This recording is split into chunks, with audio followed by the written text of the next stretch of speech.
Yes, I know that music. That means we must be about to get into city business, and that means FMC is in the house. Jason Strong, always good to have you around, and I know you've got some new digs, a lot of good things happening in FMC world.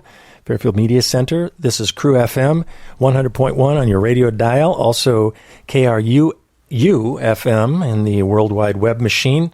Shout out to all our streamers, People-Powered Radio, joining us in the studio for a sum-up of this session's City Council. We have Michael Halley, 4th Ward Council person. Michael, how you doing? Good, glad to be here. Well, it's good to see you. It's a beautiful, crisp day, sunny. It reminds me of Seattle, except when I was in Seattle on Saturday, I think it was 80 degrees, but nice. No complaints. Nice city, actually, Seattle. What do we have at the docket here for Fairfield's City Council? Well, I want to start with a shout-out to Benny Wagner. Yeah. He's a big fan of the show. I saw him at Hy-Vee, and he said he catches it, you know? That's good. Good man. Yeah, he is. All right, so this is an informal review of our regular City Council meeting from April 11th, 2016. Excellent. All right, within our consent agenda, we had a couple of park use permits. Okay. And this is just, I think this is interesting use of our town square, our central park. One is a Fairfield Friends Church is hosting a prayer day. Okay. They're praying for the nation. So there's one, that's everyone's right to religious freedom. You bet. And then another is a wedding. And on the square? On the square. And it's cool. A Saturday in May, I think, or June. So Central Park is very well used. And we've got car shows, we've got the art walk, we've got... I hear Green Band might be playing there for the June art walk. That's the plan.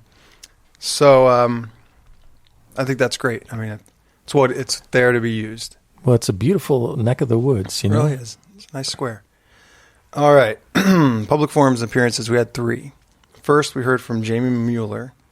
Okay. And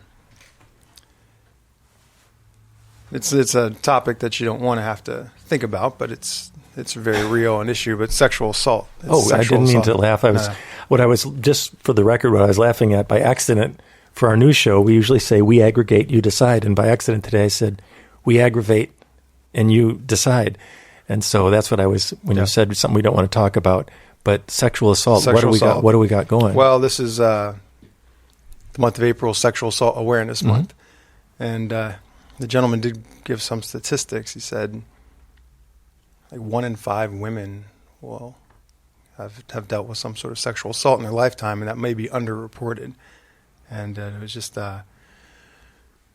it's way too high. I mean, 20%. That's insane. So the mayor just proclaims it Sexual Assault Awareness Month, and we talk about it here, we talked about it there. That's an annual thing, right? It's an annual thing. But I wish there were more we could do than just say, hey, it's Sexual Assault Awareness Month, but maybe there will be some way.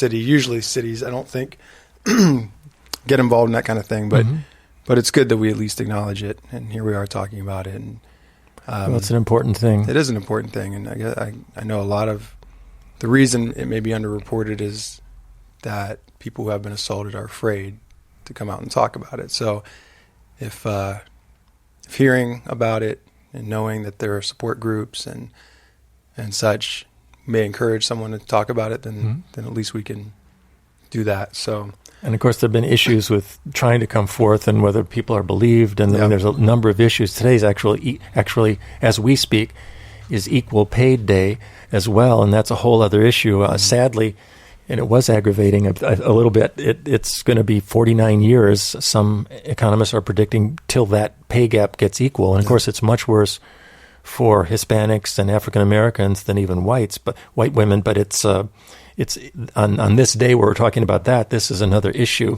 and I'm glad someone comes around. Are there anything? So there's a proclamation. Anything else associated with that? Well, just a chance for the gentleman to speak. I mean, this is his day job. And another statistic he gave was that misreports for this crime are about 8 to 10%. He said that's right on the same percentage as other crimes.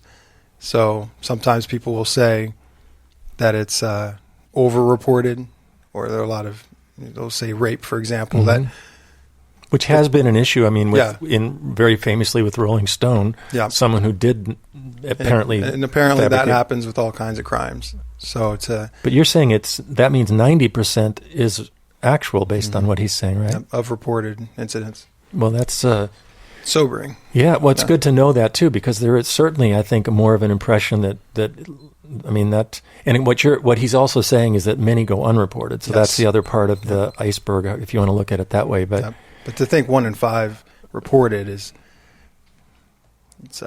disturbing. Do the math. It's a lot of numbers. A lot of people. Mm-hmm. All right, so good for him. Yeah, so we're glad to lend some awareness, at least, if that's the least we can do. All right, next we heard from Adam Plaguey. He is on the Art Walk board. Right. He wears many hats. So, and for the June Art Walk, they're requesting to have a beverage garden. By beverage garden, a.k.a. alcoholic beverage garden, just to be clear. Mm-hmm. Not soda or Kool-Aid, or water. But alcoholic beverages.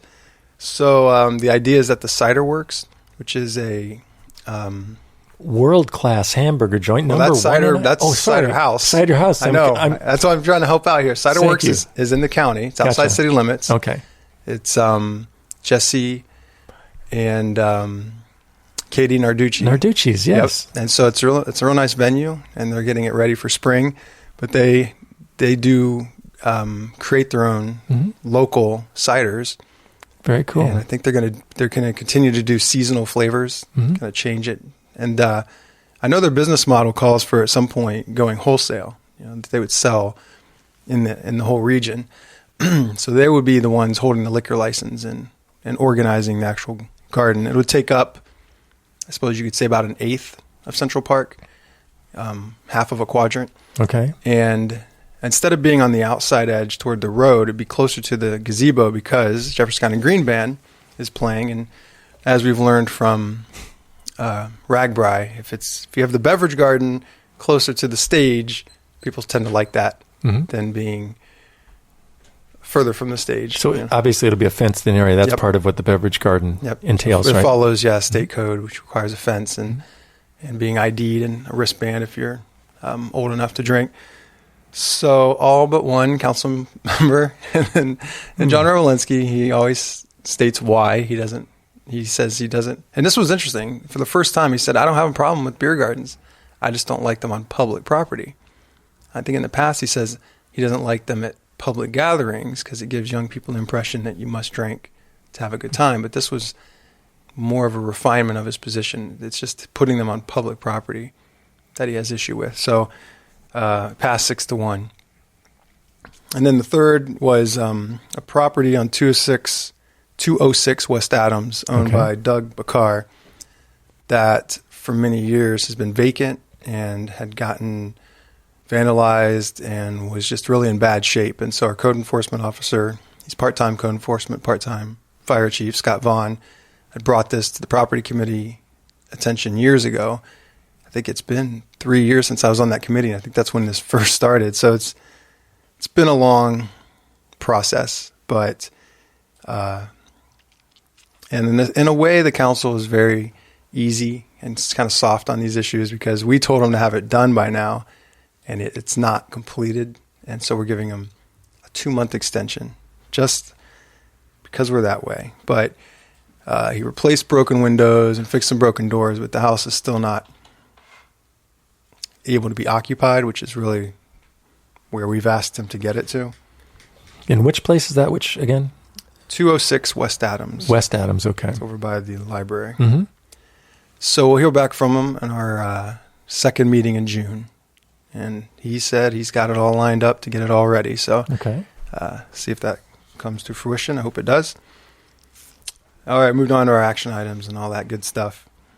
What do we do? Hit symbols? I don't want to hit all the boring stuff, but I'll just touch upon it. When we do our audit with the state, they occasionally will find something where fund transfer was in the wrong account, and they found a couple of those. And our city clerk, every time it's a learning experience. It's like, and you said city clerk, right? Yep. I thought you said city quirk. She's quirky, but she's the clerk. And she Sorry, learns every time and fine tunes. But they're not punitive about it. They just say, "Oh, this fund should have been, and these should have been this fund." Mm-hmm.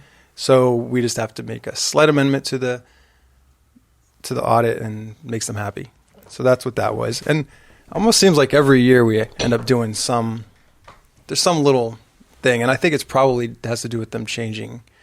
They like to change it up. Mm-hmm. But it's always interesting when the state auditors are in City Hall because they have interns and they are pouring through everything, mm-hmm. which is how it should be. It's very transparent. So I'll speak a little bit more about transparency later. Okay. We move forward on sewer lining. We do this every year. Our wastewater superintendent, Sean Worley, described that some sewer lines for an entire block may have just about a baseball-sized hole, and otherwise the pipe is good. So this lining company, well, there are many of them, but what they do is they roll a soft, flexible plastic liner through, and then they apply steam, and it says it cures it in place. So it's a way to extend the life of the line without having to completely replace it. Sounds good. Yes. We're considering the reconstruction of a portion of 6th Street. 6th Street. That's a little tongue twist. 6th Street. Yeah. I'm not going there. Yeah. Number 6. 6th Street. I'm trying to find where it is 6th exactly. Street. But it's right next to, it's between 5th and 4th. 5th Thank and you. 7th, I think, actually. It's right in between those two. generally it is, but what portion of that street, I cannot tell you at this time. Okay. It isn't in the agreement, so Wow. I'll get back to you on that. So you can wander 6th Street if you can say it Yeah, it's a tricky 3 one. times fast. Moving forward on step 1 of the sewer project, that's been put out to bid. Remember, it came Yep. in very favorably. Yeah. So just moving on the bonds to pay off Mhm. that project. And then this was interesting. I don't know if I mentioned this before, but after our Park and Rec superintendent resigned in February, the Personnel Committee discussed the possibility of changing the ordinance regarding the Park and Rec board. There are only 2 city departments that have a board that manages the department somewhat independently. One is the library, as dictated by state law, that cannot change. And the other is the Park and Rec department. And one reason for that is that those 2 departments, I'm going to use a term that is not my opinion, but is just what it's called in the city services, are non-essential. No one will be in danger if there were no library or Park and Rec. But we all know that they add to the quality of life. So anybody who works for those departments or appreciates them, understand I'm not calling them non-essential. That's just the term. That I see some placards outside the window. I think, yeah, up with the library. No. Yikes. No. I've got them angry again. So just to clarify. Again, non-essential. Non-essential. Means, but what's interesting is that they're the departments that people are willing to donate to. And so the board acts as, in a sense, an intermediate where some donors don't, for whatever reason, want to work directly with the city government. So the board is a group of volunteers who are citizens who, for some reason, sometimes donors feel more comfortable working with. So that's good to have. The problem that came up was that the current arrangement was from 1972. That was prior to the Park and Rec really even having the recreation facility, even before they had the converted Roosevelt Center, before the indoor pool, before the new gym. Mm-hmm. So they were essentially parks maintenance back then. And our past director would have times where he wasn't sure who exactly he reported to. Did he report to the city administrator and through the administrator of the council and mayor, or did he report to the Park and Rec board? And there were times, even recently, where the Park and Rec board would make a decision or make decisions about that department, raising fees, and the city administrator, mayor, and council were not informed. That actually just happened this last calendar year. And it becomes troublesome when one branch of the government is, say, trying to work with the local business to solicit a donation, and the business is upset about the change in the corporate membership policy that the council, mayor, and administrator had no idea had changed. So we looked into it. Our city administrator did some research. He found that I'd say slightly over half, so a slight majority of the cities in Iowa, comparable size to Fairfield, that he found have advisory boards. They still work on all these issues. They still put together budgets. They still look at fee structures and programs, and they work with the director. But they take all that they do and they make them recommendations that the council then passes. And the advantage to that, it does seem, well, that seems less efficient. But what happens is bringing it to the council brings it more in the public eye. Mm-hmm. Our meetings are televised. Our meetings are covered by the press. Right. The Park and Rec boards generally aren't. The council are elected officials. Now they are open to the. They are all open. The Park and Rec Yep. are open, but they're Yep. just not covered as much. Yeah, they're not covered because it's just, it's talking about getting into more detailed Yep. aspects of the community, of the city. So we want the board to be active. In fact, the new ordinance amends it from 5 members to 7. They're appointed by the mayor with approval of the council. They're volunteer positions, not paid. And we want people to be involved in developing programs for the new gym and working on, it's a big department. It's $1.1 million budget. Mm-hmm. It's a big department within the city. About 40% of that is covered by the user fee. So they're one of the ones that has income to cover some of the revenue. But at the same time, we want the new director. We've got the ads out. The position is open. We're going to take a look at all the applications as of April 25th and go from there. We might take more after that. It doesn't close on the 25th, but that's the first wave. Mm-hmm. And I think we've already got 4 applications. So we want that person to be empowered to manage their own department like the other departments are managed, where they can just work directly with the city administrator and the council in terms of taking action, and that then the board is there to support. And just like any committee looks into things in more depth, the board will do that, but not take action separately from the city, the council, and the mayor and the administrator. So this is the new advisory board for that function? It's just changing the ordinance to make them an advisory board. I see. So they've been there. It's just putting it sort of a different tag on it and clarifying the channel, I guess you could say. Yep. So that's what the new amendment does, but it adds 2 new members. So it goes from 5 to 7. Mm-hmm. Also adds term limits. People are allowed to serve 3 3-year terms, and they can serve 2 consecutively. So the idea behind that was that's very common. The Chamber of Commerce does it that way. A lot of local boards do it that way to get new people. I wish our federal government did it that way. I know. They do it for the president, but not not for the Senate. Yep, I know. I'm with you. New blood is often very helpful for any organization. Well, I get both sides of it, but... But what you do with this is you do staggering terms, so then you've got continuity, so you don't lose everyone who knew how it was done all at once. So that's that. By the way, you're listening to City Business. That's haps of City Hall with Michael Halley, 4th City Council person. This is James Moore, KRUU-FM, KRUU 100.1 in your FM dial, also FMC if you're watching this on the telly. They still call it that, don't they? Or wherever. You might be downloading it, uploading it, or offloading it. I'm not sure. But every city council session, we have the great honor of bringing you what went down. We appreciate Michael coming in, and that comes the lunch after each Monday session, and then at 12:30 also dinner, 6:30 at Thursday the following, and then early breakfast, 6:30 a.m. on Monday, to catch up on what's going on. What else you got? We also set a special city council meeting noon on Monday, April 18th. Okay. This is between our regular meetings, and the reason behind this is the audit, again, required this change that I talked about before. And in order to make that change happen, we have to go through a number of public hearings. It has to do with allocating $1.9 million that we borrowed a few years ago and putting it in our debt service. Mm-hmm. And so there's a series of steps that need to happen, and it needs to happen before June 1st in order for it to be all nice and tidy and done in this fiscal year. And we didn't have enough meetings regularly. So we'll have a special meeting that Monday, the extremely short agenda, but I'll cover that when I cover our regular meeting. Sounds good. Next time. Yep.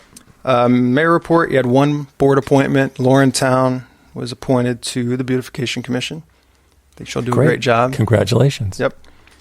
Our committee reports, Economic Development Committee had talked with a potential developer, maybe interested in doing some housing on the east side of town.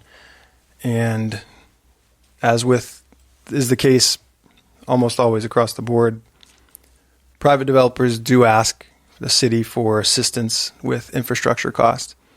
And they put out a dollar figure of what the committee had discussed, and I didn't get a chance, and I will follow up on this, if they'll use the mechanism that we put in place when I was on economic development, which was a TIF structure that had zero risk to the city, and by the city I mean the taxpayers, where developer would come in, pay for the infrastructure, build the buildings, and then once they were on the property tax roll, once the increment was actually created, then the city would create a TIF and use some of that increment to then rebate for a portion of it. So there would never be a loss for the city. There would never be a risk. There would be zero speculation.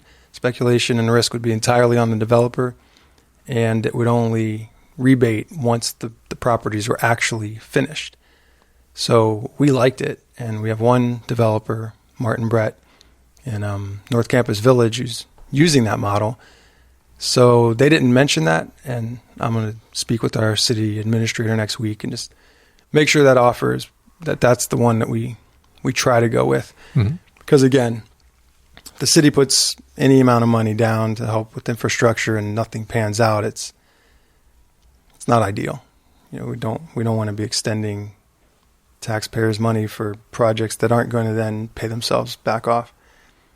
Last thing was last Saturday, I took the Iowa League of Cities Municipal Leadership Training Session 3. Wait, I'm going to sit up straighter for that. Say that again. The Iowa League of Cities is an organization is what it sounds like. Mm-hmm. It caters to and works with all the cities in the state, and they offer municipal leadership training. Are they the Cityscape people, or is that a different thing? That's them. That's their publication, Cityscape. Yep. And they offer, the first one is, I don't want to say mandatory, but strongly recommended for new council members or city employees. Just takes you through kind of some of the basics. So I took that when I was first elected, 2009, and then I saw that 3 was available here in Fairfield, so I took that, and it gets more in depth and kind of big picture. Now, to be honest, a lot of it was review, because having been on the council, this is my 7th year. I've done a lot of the stuff they're talking about, but there were some very interesting points, and it's always good to review certain things. But what really stood out to me was at the end, the Iowa League of Cities, they put together an open meeting law pamphlet, little booklet.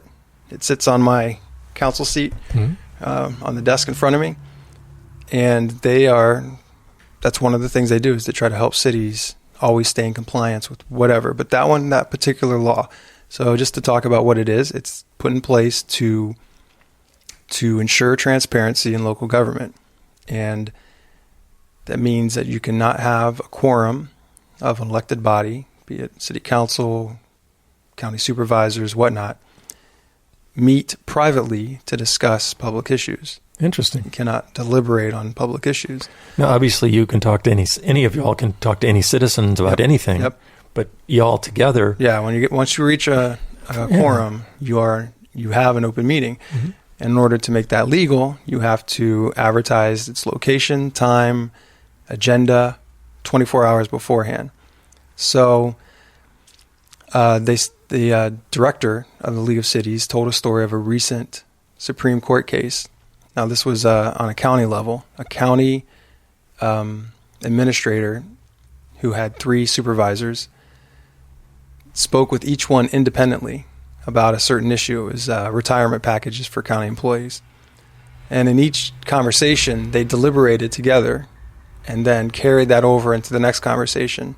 So by the time the administrator had spoken with the 3rd supervisor, they had developed a plan, technically without defying open meeting laws. They then took their plan to the next open meeting, and one supervisor made the motion to accept, another seconded, they all three voted with zero discussion and passed the thing that they had previously deliberated on. So that went to the Supreme Court, where the Supreme Court ruled that they had defied open meeting laws, because if you meet even with less than a quorum of the group and deliberate, that was the word they said, if you discuss in depth and make decisions that then are acted upon later, that is, needs to be defined as an open meeting. May I just ask, though, would it be okay for, to whoever, counties or city officials, to talk about something to get straight in their own mind? I guess that the operative word seems to be deliberate, with the idea to pull something together, not just like conversate figure out. But I guess those are gray lines. They are gray lines. Mm-hmm. If I met with another council member and we discussed something and deliberated, that's me and one other person. But if it gets to the point where you're doing it with each one separately, in this case, to then pull together as a whole, that's the thing that's defining. It is fascinating, but I like it. I think this is what our government on all level needs more of, which is more transparency, calling people out on this kind of behavior, because it's completely inappropriate to not allow the employees of that government to have a say in something that affected them. Mm-hmm. It's very backhanded. So kudos to the Supreme Court for ruling in the spirit of the law rather than the exact wording. And when you think about it, our elected officials are representatives. They're representing, certainly they have their own body and their own mind and everything, but they're representing a constituency. And so in that capacity, as a representative, it is public. Yeah. And so public should know what goes in to the decision. So it's a very cool thing. Yep. But that city, the cityscape, I think KRUU was honored to be on the cover of that one was a month. Good one. Yep. And one time Ideal Energy. So yes, fantastic. They featured Fairfield a couple of different ways. But just to say, if a committee in an open meeting discusses something at length and deliberates and then brings that to the full council, that's fine. Right. Because it was discussed first in an open meeting. Gotcha. And then brought to the council in another open meeting. Mm-hmm. So you've been part of that. And that's you want that, because otherwise our council meetings could last hours and hours. Well, yeah. If you can't, this is what they're trying to get to. It's not like you can't discuss anything. Yeah. This is like a specific thing and about quorums and being open, and if you're moving towards fascinating stuff, folks. Yep, there it is. And that's what keeps government interesting, and that what gets us out of here. So on behalf of Jason Strong and Jimmy Week, with Michael Halley here, we're out of here. Stay tuned for more great programming. Dennis Ramundi.